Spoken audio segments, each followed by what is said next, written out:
welcome to Florence and Flowers YouTube channel. My name's Carly and I'm here today to show you how to make a fresh festive wreath using one of our luxury festive wreath making kits.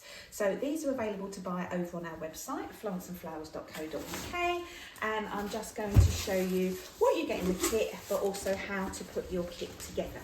So opening up your box, you will have a big paper bag full of sundries. And you'll also have a white sack full of fresh foliage. Just lift that up there. Okay. So all of your fresh foliage, when that arrives, if you're not ready to make your kit up, if you're going to do it in a few days' time, just keep that somewhere nice and cold and that will stay nice and fresh. So maybe pop it outside in the shed, something like that. And then when you come to make your kit up, you want to take all of your fresh foliage and just dunk it in a bucket of water and leave it to soak for about an hour, you know, really fully submerge it for about an hour, and then take it out and you're ready to start your kit making. So I'm just going to move that across there for a moment. In your sundries pack, you will have, let's just tip it all out. There we go. Ooh, there we go. Quite a lot of stuff. And get rid of the bag. So you're going to have your wreath making ring, a bunch of dried flowers to use as embellishments. There's lots of green wires. Pop those to one side because we'll use those shortly for putting on all of our embellishments.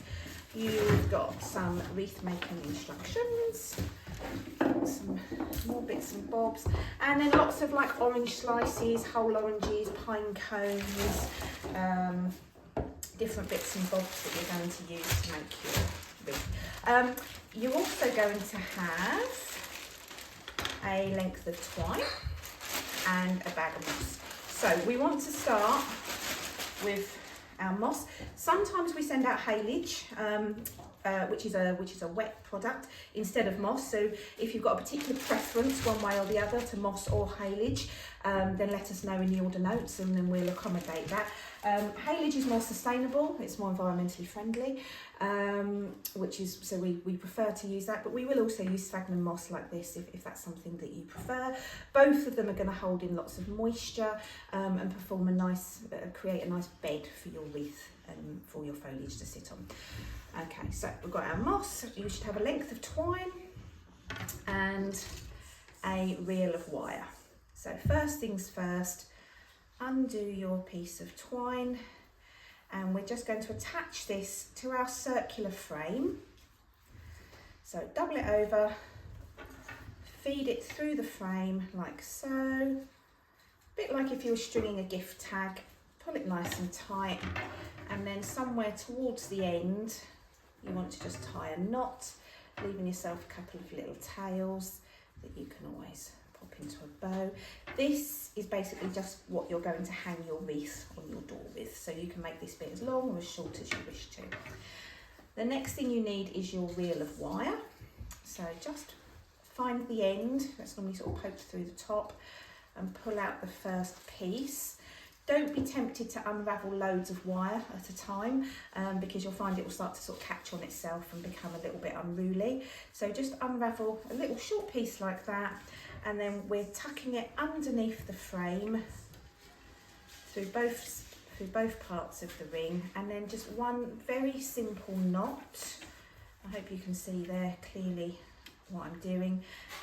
Once you've tied it on with just one very simple knot, you're just going to be left with like a little inch of loose wire. Just wrap that around the frame a few times just so that we get rid of that, so you haven't got any nasty sharp scratchy piece that's going to hurt you or hurt your door when you come to hang it up. So that's now your wire attached to your frame, and the next thing that you need to do is get all of your lovely moss or haylage attached to the frame. So whether you've got moss or haylage, the technique is exactly the same. You take a handful at a time and you just lay it carefully on top of the wire ring. Pick up that reel of wire and just bind it over. So do that 2 or 3 times on that section of moss. like so, and each time pulling it nice and tight, sort of as tight as it will go. It's unlikely that you're going to snap the wire. If you did snap the wire, if you pulled too hard, then you would just tie it back on very simply, as you did at the start. But you want to pull that on and make sure it's nice and tight so that you're not going to lose any material. If it was too loose, there's a danger of things kind of slipping and sliding about. So once you put the first handful on, you get the next handful and you lay that on top and you bind it on like so. Haylage is exactly the same. It's the same technique, so just binding it on, pulling it nice and tightly and go all the way around the circle. It doesn't matter how it looks at this stage. You're not going to see any of the basing material at the end because you're going to have all your lovely foliage and things on top. So it doesn't matter if it's a bit messy. What you want is just a nice even thick layer that's going to provide a nice base for all of your foliage to sit on, and it's importantly going to lock in all of that moisture, keeping your wreath looking fresher for longer. So there's one here that I've done that's finished, so let's go with that one. Move those bits out of the way. And before we get started with the foliage, I'm just going to show you how to wire up some of your embellishments. Obviously we do a range of different kits, and in different kits there's different types of embellishments to put on, but most of them are attached using the same techniques. So first of all, orange slices. If you've got some of these, you can attach them on singly, or you can layer them up in sort of 2s and 3s, which is what I tend to do. So I probably just take sort of 2 or 3, overlap them, grab one of your short green wires and just pierce through so that you're capturing all 3 at once. And then once you've got your wire neatly through the other side, you're just going to pull your wires together very gently, because they can, if the orange slices are a little bit soft, it can easily pull through. So just bring the tails of the wires together neatly and then just give it a little twist, and then you've got your oranges there on a wire ready to attach. You may also have in your kit some dried oranges. So although they're green, these are actually oranges.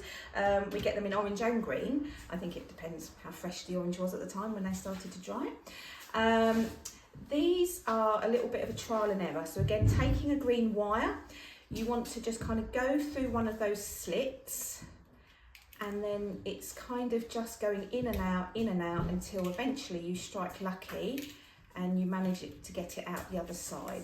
Sometimes it goes first time, sometimes, like today, it takes a little bit of sort of wiggling about. So just keep kind of going through, and this one's the most awkward orange I've ever had, which of course is what happens when you're filming a YouTube tutorial. But it shows you not to give up. I'm not going to give up, because sometimes they can be a little bit fiddly, and you just want to adjust the wire each time, and kind of, there we go. If you just keep adjusting it and go in sort of a millimetre higher or lower, all of a sudden, whoosh, there it will go, without any effort. You know, you don't need to kind of put a lot of force into it. If it's going to go through, it will actually go through quite easily, but you just need to find that sweet spot where it's going to go through nicely. So again, pull your wires together, give them a twist, like so, and there you have up a wired orange. We also have things like pine cones. So for pine cones, you want to find where the cone's naturally starting to open, sort of towards the base, and just push your wire in sideways and wrap it around, bring the wires together and give it a twist. We also have these lovely lotus seed pods. So if you've got one of those, green wire, and you're going in one side and then straight out the other, like that. They're actually a lot softer than you think they're going to be. They're quite easy to do. Again, bring the wire together, give it a nice twist. And we've also got cinnamon sticks. So with cinnamon sticks, I'd probably put maybe 3 or 4 together, like so. Now you can do this in one of 2 ways. You can either go straight in with your green wire, lay it across, wrap it round, twiddle it, but twiddle it quite a lot, twist it until it's really nice and tight. Otherwise those cinnamon sticks tend to kind of slide about. The other thing I like to do is just get a little bit of twine and tie them together at the start. Let me see if I can show you how to do that. There we go, I've got a few more. So I kind of, again, get 3 or 4 together and then a piece of twine. You've probably got enough twine in that first piece of twine that we use to hang your wreath with. If not, a piece of raffia or something like that will look lovely. So a piece of twine, wrap it around a couple of times and then just tie a thing. Tie that into a little bow, and then you can go round with your terrible scissors. Then you can go round again with your green wire, how you did before, and twist it, or you might even be able to just get your green wire underneath that piece of twine. I think when you do it like that, when you tie them together first, I just feel they're a little bit more stable. So we've got those. You've got all your dried bits there. So I think let's put those to one side. I like to kind of prep all of my stuff at the start. I like to get all of my embellishments all wired up and ready to go rather than waiting to the end. And I'll tell you why in just a moment. But let's find our foliage. So going back to that white sack. So hopefully all of this, while you've been prepping your bits, all of this has been soaking.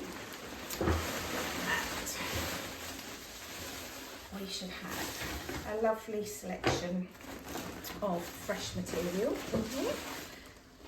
So we tend to include, I don't know, 5 or 6 different types of foliage, including things like eucalyptus, ivy, holly, and plenty of lovely kind of spruce and fir.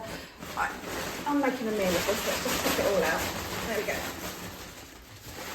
Probably wasn't the prettiest way of doing it, but hey ho. So lots of lovely Christmas tree, all cut down ready for you to use. And then we've got things like pistache, we've got a nice little wired up piece of hydrangea there, we've got some lovely ivy,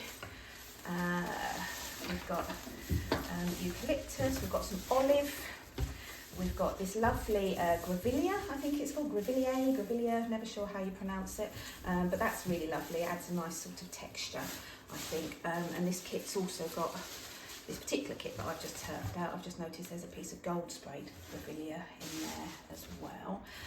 Okay, so let's get on to doing the fun bit. Let's show you how to get your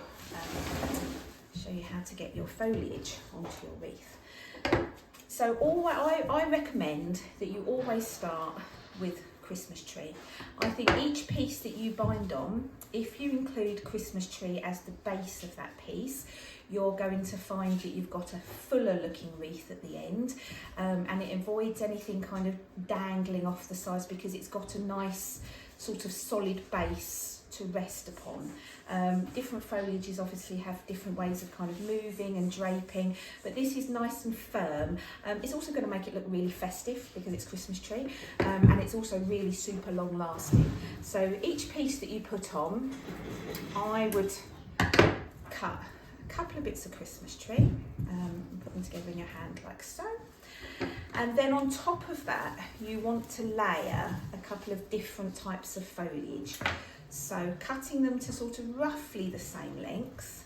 I've got a bit of pistache on there, and then I'm going to put on a bit of ivy there. So kind of cutting them like so. So, seamless. This one doesn't actually have a wire attached to it. This was my base that I made earlier, but I think I've snipped the wire off. So I'm just going to tie my wire back on. So, okay, here we go. So I've got a nice sprig of fresh foliage, and I'm just going to lay that on top of the wreath wings. So I want you to be able to see here what I'm doing. So just check that you can. The stems are nicely in the centre of that inner and outer ring. Abby, will you just be a love and just check that we're getting this nicely on the camera? Can you see nicely that that's, yeah, okay. I'm picky at this point because I like to make sure that this first section is bound on correctly, if you like. There's not a right or wrong way really of doing it, but I always think if you can get the first couple of pieces on and they sit nicely and they're where you want them to be, the rest of your wreath is going to flow really nicely. So stems in between the inner and outer edge of that wreath ring, pick up your wire and bind over the top. So again, pulling it super tight because we don't want to lose anything. If there's a gust of wind, we want to pull that nice and tight, but we only want to bind just over the bottom part of that stems. We don't want to be putting wire up here and kind of crushing all of our lovely foliage. We just want it on the bottom where my thumb is. So first piece is on, and then you're going to do exactly the same thing again. So a couple of bits of Christmas tree, because every sprig ideally should have Christmas tree in it. And then maybe this time use a couple of different types of foliage to what you used in your first piece. It's entirely up to you. I think wreaths look nice when you've got lots of different textures, lots of different leaf shapes, lots of different colour, but it's your wreath, so you know, make it how it works for you. So another bunch, exactly the same as before, and I'm going to lay that on the ring exactly how I did before. This time I'm butting it up nice and close to that first piece, but again I'm just going to bind over the stems. So I'm putting it on in the same direction. I'm going clockwise, I'm right-handed, so I go clockwise around the ring, pulling the wire nice and tight to make sure it's on there, and effectively this second piece of foliage has covered over the wire from the first piece of foliage. So ideally at the end we don't want to see any of the wire. That's kind of like Floristry Basics 101.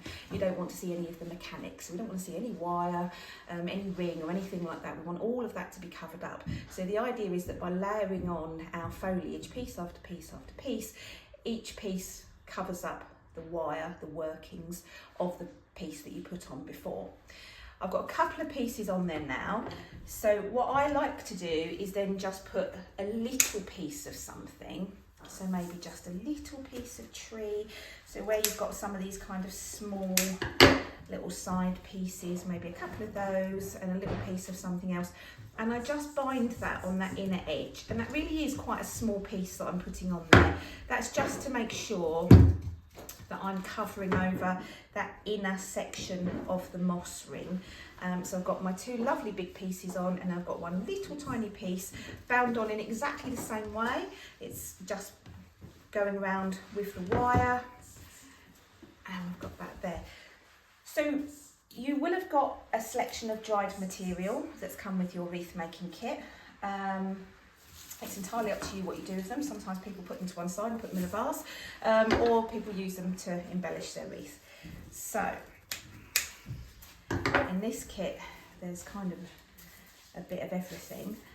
What I would say, anything with a stem you want to bind on at the same time as you're putting on your greenery.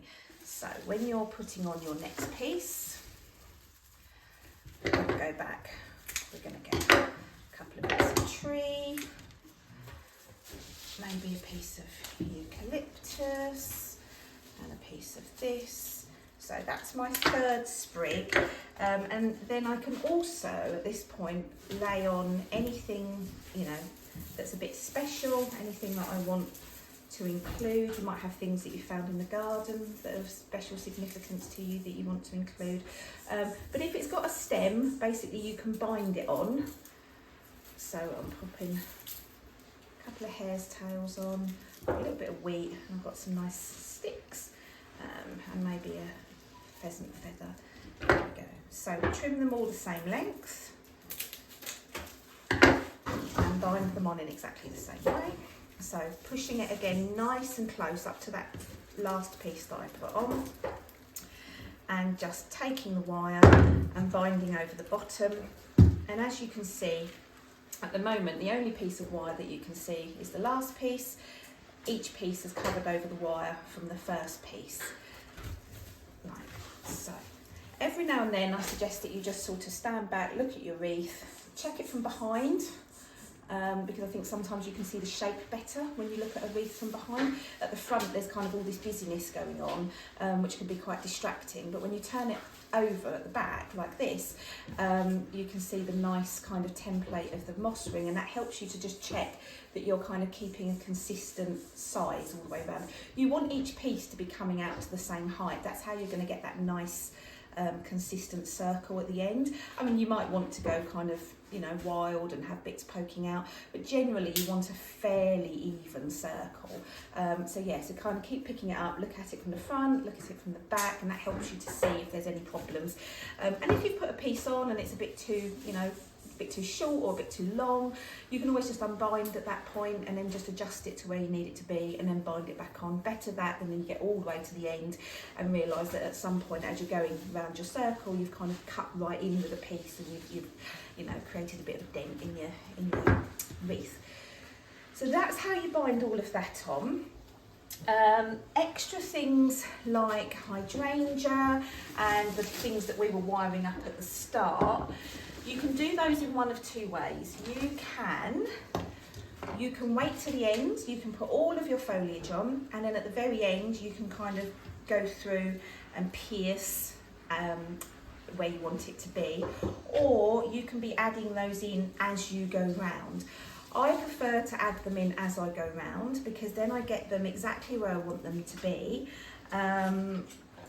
And I find it easier because you're not kind of fighting to pierce through lots of layers of stems of Christmas trees. Some of those can be really quite woody, so if you're trying to do it at the end, you might find that you're hitting a really tough stem and you're not able to get through. Whereas if you do it at the time of when you've still got the moss showing, you kind of add them in as and when you want them, you're going to just find it, I think, a little bit easier. So if I want a pine cone here, I'm just popping that through the moss. Make sure that the ends of your wires have come out the other side, and then you just bend those back on themselves and push them back into the moss. So you've kind of created a little hook and it's pushed back up, and then that's going to stay in there nice and securely. So anything like that, you can just kind of add it in as you go, hold it where you want it, bend the wire through, hook it back up, and that's your embellishments. So the only other thing to show you at this stage, and I'll put that one to one side, and here's again is one that I've made earlier. So the only other bit to think about is when you're at the end of your wreath and you think you're pretty much done, you need to think about how you're getting your last piece in. So I started here, hopefully you can see this. Started here, I've gone all the way around, and then I've just got a little gap here, so this is going to be my very last piece on this one. So exactly the same as we've been doing, we want to cut a nice piece of Christmas tree. I tend to suggest that you make your last piece quite big. It's a little bit of a pain to get the last piece in, it's a little bit more fiddly, therefore you don't want to have to repeat the process again. You don't want to think, oh, this is my last piece, hang it up and then go, oh, actually I need one more in there. So make it nice and big, make it quite wide, put quite a lot of your foliage, whatever's left in this piece here. So just pop in a few different things in. Like so. And if you've got somebody there, you can always ask them to come and give you a hand. When people come to our wreath making workshops, this is normally the point when I kind of hover over people's shoulders and hold things out of the way for them, because you want to pick up this first piece, which will be the very first piece that you bound on. You want to lift that up kind of out of the way, and you want to tuck the stems of your last piece underneath that first piece, so that we're not going to see the wire. So picking your wire up, you bind around just like you would normally. Like I say, if you've got somebody at home, they might want to hold all of that up out of the way for you, so that you've got two hands to get your last bit on. And just bind around several times, like that. And then you might just want to put a last little small piece in, just to cover up any other little bits. And normally I will save something that I've wired up for this last section So maybe something like a lotus seed pod. I might just pop that in as my last little bit. Get that through. Oh, it's bending. Get that through there. And out the other side. Lovely, like that. And very last thing you need to do before you hang it up is just find your reel of wire, cut that off with about 1 inch to spare. That last inch you just want to bend it up and just push it back into the moss so we haven't got any loose unsecured pieces of wire. And then you should be able to hang it up, stand back and have a little look. Let's see what you think. I'm not sure if that's in shot, but you can stand back, you can admire your wreath. At this point, if there's any other little bits that you want to kind of poke in, you can do so. Sometimes people have things kind of hanging in the middle. It's your wreath, make it your own. But yeah, go and hang it on your door with pride. It should last you all of the Christmas season, particularly if we get a nice cold winter. You can always give it a little spray with water from time to time to increase its longevity, but I think you'll find it'll be absolutely fine. So yes, I hope you've enjoyed learning a little bit about wreath making today, and yeah, thank you.